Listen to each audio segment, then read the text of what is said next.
Good morning, dear students. Welcome to the next class, that is next session in 15 ME 42T subject, Basic Thermal Engineering. We are solving problems on basic concepts and laws of thermodynamics. So we'll continue our discussion and solve few more problems in today's session. So let me take up the first problem. 1 liter of hydrogen at 0 degree centigrade is suddenly compressed to one half its volume. Find the change in temperature of the gas if the ratio of specific heats of hydrogen is 1.4. So now, as far as this problem is concerned, this problem can again be asked in both the units. So as it is being discussed in the first unit, so we'll take up this problem in the first unit itself. So it says 1 liter of hydrogen, so volume given to us, that is V1 is 1 liter. I will write it as 1 liter first. So convert this 1 liter into meter cube. First convert this into centimeter cube and then into meter cube. So 1 liter, I'll repeat again, 1 liter is 10 to the power 3 centimeter cube, and 1 centimeter is 10 to the power minus 2 meter. So we need to convert this into what? Meter cube. So V1 will be equal to 1 liter, that is I can write it as 10 to the power 3 divided by 10 to the power minus 2 whole raised to 3, because we are converting centimeter to meters. So what do I get? So I will get the answer as, this is 10 to the power minus 3. So 10 to the power minus 1 liter is 10 to the power minus 3 centimeter cube, and 1 centimeter is 10 to the power minus 2 meters. So if you convert this, what do I get? 10 to the power minus 6 will go to the numerator. So you will have 1 into 10 to the power 3 meter cube. I'll repeat, you will have 1 into 10 to the power 3 meter cube. So we have to convert this 1 liter into meter cube. So 1 liter is 10 to the power 3 meter cube. Then we have to find out V2. He says it is reduced by half. So V2 is half of V1. This is what is given in the problem. I'll repeat, V2 is half of V1. So 1 into 10 to the power 3 divided by 2, that is 0.5 into 10 to the power 3 meter cube is V2.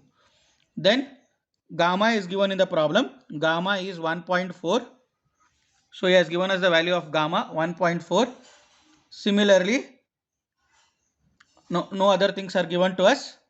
That is, he has said it is at NTP condition. So I can take temperature T1 as 0. So T1 will be equal to 0 degree centigrade, that is 273 degrees Kelvin. So gamma and T1 are given in the problem. So now let us find out the value of T2, because T1 is given temperature at 0 degree centigrade. So we know that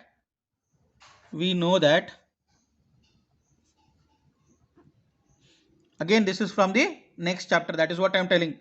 So T1 by T2 is equal to V2 by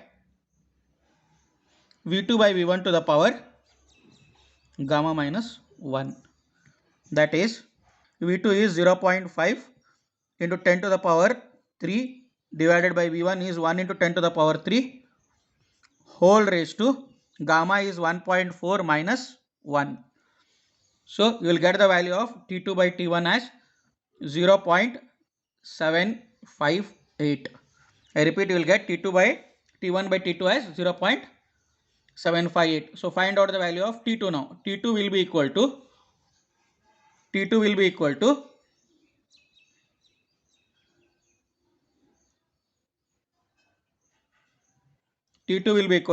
divided by 0.758. I repeat, T2 will be equal to T1 divided by 0.758. That is, T1 is 273 divided by 0.758. So you'll get the value of T2. So you'll get the value of T2 as 360.16 degrees Kelvin. 360.16 degrees Kelvin is the value of T2. So I'll repeat again. I'll repeat the problem once again. Water given in the problem. Volume is given as 1 liters. Temperature T1 is given as 0 degrees centigrade. Gamma is given as 1.4. And it says V2 reduces by half of V1. So first convert V1 in terms of meter cube. Then find out V2, that is half of V1. That is, I have forgotten to write here. I have made a mistake. So V2 is equal to V1 by 2. This should be V1 by 2. Clear? So V2 is equal to V1 by 2. That is 0.5 into 10 to the power 3 meter cube. Then this is by, again, adiabatic process. This is due to adiabatic process or constant entropy process or reversible adiabatic process. In this reversible adiabatic process, we are writing the relation between temperature and volume. That is T1 by T2 is equal to V2 by V1 to the power gamma minus 1. So gamma is given 1.4. So we are substituting the value of V2 and V1 and we will find out the ratio of T2 by T1. So we will get the ratio of T1 by T2.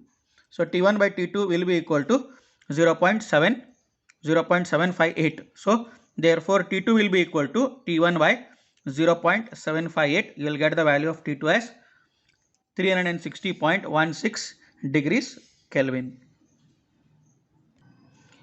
So next problem, I will read out the problem. A vessel of 2.5 meter cube capacity contains 1 kilomole of nitrogen at 100 degrees centigrade. Calculate the specific volume and pressure. If the gas is cooled to 30 degrees centigrade, find the final pressure change in specific internal energy and specific enthalpy. The ratio of specific heats is 1.4 and 1 kilomole of nitrogen is 28 kg. So this is a problem which is again a problem on laws of perfect gas. So I am solving a problem now on laws of perfect gas. So what are given in the problem? Let us write. So volume is given, that is a vessel of 2.5 meter cube. So volume is 2.5 meter cube. Then 1 kilomole. So M is given, that is 1 kilomole of nitrogen. 1 kilomole of nitrogen is equal to how much is given in the problem? It is 28 kg at the end. So 1 kilomole of nitrogen is 28 kg. Then temperature T1 at 100 degrees centigrade. So T1 is 100 degrees centigrade. So convert this into Kelvin, that is 100 plus 273. So you'll get 373 degrees Kelvin. Then he says if the gas is cooled to 30 degrees centigrade, so T2 is given. T2 is 30 degrees centigrade. So 30 plus 273, 303 degrees Kelvin. Then, and at the end he gives the ratio of specific heat is 1.4. So gamma is 1.4. So what all things we need to find out? Calculate specific volume. So we have to find out Vs. Specific volume Vs. So we need to find out specific volume. Then find final pressure P2. Then change in specific internal energy. So you have to find out du. Then specific enthalpy dH. These are the things we need to find out in the problem. I'll repeat. We need to find out specific volume Vs. Then we need to find out pressure P2. Then we need to find out dH and du in the problem.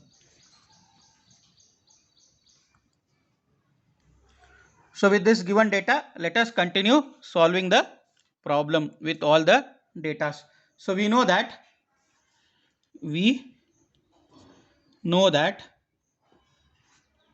what we know? We know that specific volume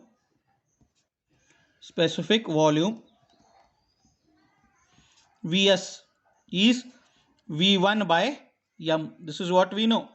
So specific volume is 2.5 meter cube and the mass given Ms, that is molecular mass given, is 28 kg. So divide this, you will get the answer as 0.089 meter cube per kg. This is what is specific volume we need to find out first.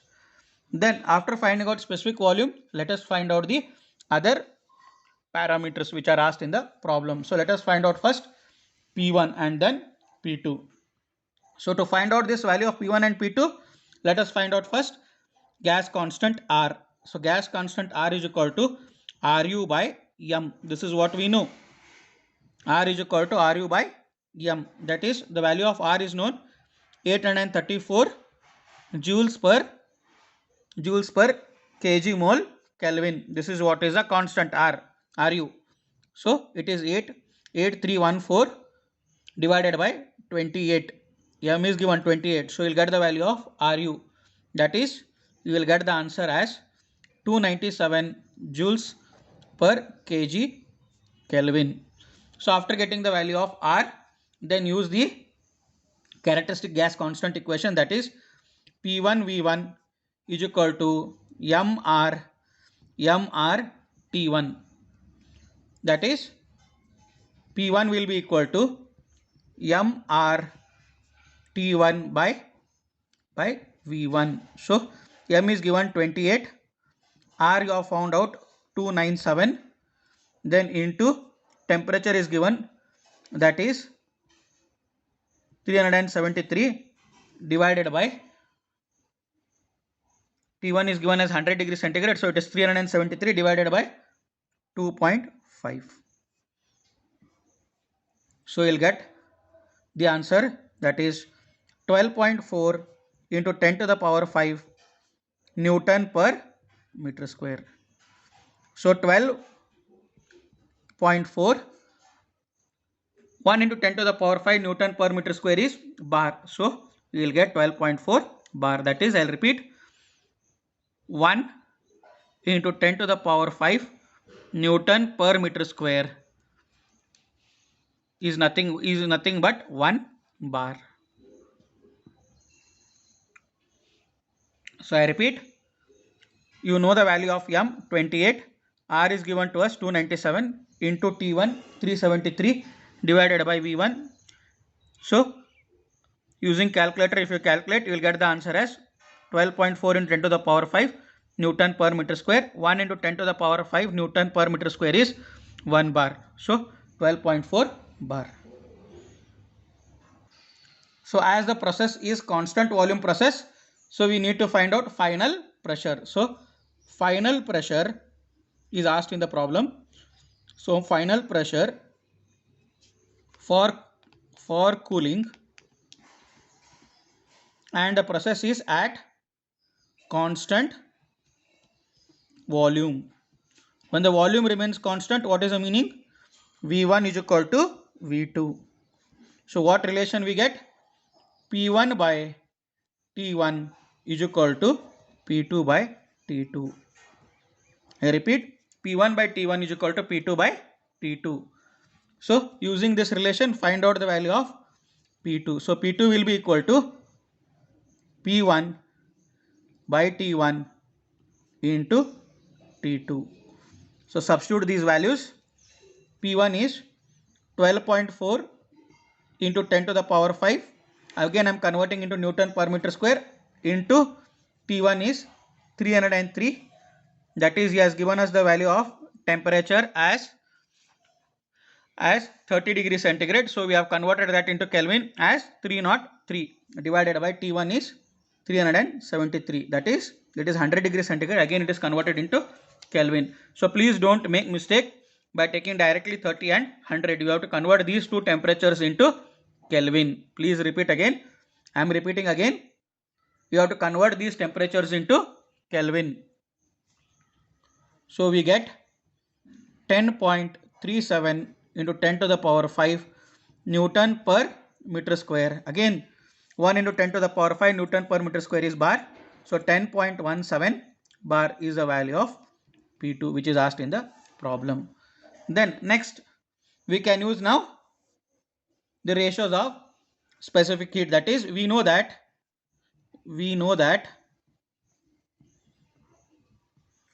Cp by Cv is equal to gamma, and that is 1.4.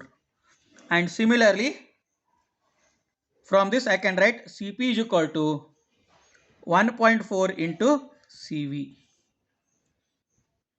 1.4 into Cv, and also we know Cp minus Cv is equal to R. And thus now we have found out the value of R, that is 297 joules per kg Kelvin is found. So I can write Cp is 1.4. So 1.4 Cv minus Cv is equal to R. That is 0.4 Cv is equal to R. And I know the value of R, that is 0.4 Cv is equal to 297.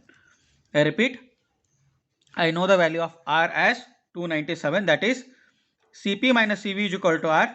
Cp value just now we have written, Cp is equal to 1.4 times Cv. So I am substituting this, 1.4 minus Cv is equal to R.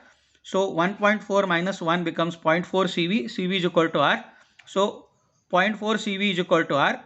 0.4 Cv is equal to 297. So you get the value of Cv now. Cv will be equal to 297 divided by 0.4.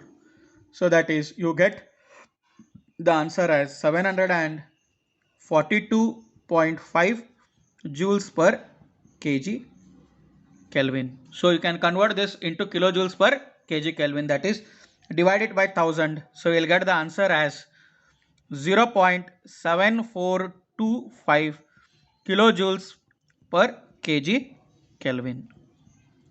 I'll repeat, you will get the answer as 0.7425 kilojoules per kg Kelvin. So then calculate the value of Cp. So Cp will be equal to 1.4 times Cv. So 1.4 into 0.7425, multiply this, you will get the answer as 1.04 kilojoules per kg Kelvin. So I got the value of Cp and Cv. Now I can find out specific heat. That is, I can find out first specific internal energy. Specific internal energy, that is du is equal to m, you are considering per kg. So I'll write it as directly Cv into bracket T2 minus T1, because we are finding it per unit mass. So Cv is 0.7425, then temperature is 303 minus 373. So you'll get the answer as minus 52 kilojoules per kg, because we are finding it per kg of mass. That is what is negative. What is the meaning of minus? Energy is reduced. So energy is reduced or it is decreased. Then find out the value of specific enthalpy. Specific enthalpy, that is dH will be equal to Cp T2 minus T1 again, because again it is per unit mass. So Cp is 1.04 into 303 minus 373. 303 minus 373, that is T2 and T1 are given. So you'll get the answer as minus 72.8 kilojoules per kg is specific enthalpy. So we found out specific enthalpy then we found out specific internal energy. Then before that we just found out the value of P2, and then we found out the value of Vs, that is specific volume. So specific volume we found out, then we found out pressure P1, that is pressure P1 will be equal to 12.4 bars. Then what we did, we found out the value of P2 by taking the relations, and then we found out, we use the ratio of specific heats to find out Cv first. We found out the value of Cv as 0.7425 kilojoules per kg Kelvin, and upon calculating the value of Cv we found out the value of Cp, and then we have found out specific internal energy, that is du, and then we found out specific enthalpy Th. So thank you for today's class. In the next class we will solve few more problems.